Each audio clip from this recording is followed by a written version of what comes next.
ថ្ងៃមិនឃើញមួយរជាមួយ iPhone 11តម្លៃ60,000នេះបាទមានណាពណ៌សត្រូវប៉ាន់អ្នកដែលរសឲ្យបាទព្រោះ11នេះកំងទូទៅអត់សូវជាមានទេបាទពណ៌សបាទមកជើងនេះគឺមានណាបាទអែមបាទមកឆ្ងាញ់នេះបាទកាមេរ៉ាមុខក្រោយស្អាតណាធានាជូនពួក11ហ្នឹងថតស្អាតកាមេរ៉ាមុខកាមេរ៉ាក្រោយណាបាទអញ្ចឹងអីវ៉ាន់មកថ្មីយើងធ្វើការតេស្តរួចរាល់អស់ហើយអាចធ្វើការកំងបានទេមួយបាទ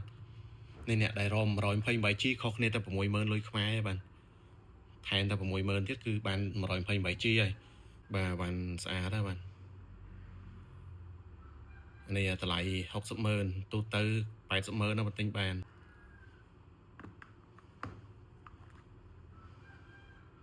សិតតែសទៅដោះគោហ្មងបាទហើយមួយដែលចង់បានស្វាយបាទស្វាយក៏មានដែរនេះបាទស្វាយគឺលក់ដាច់ហ៎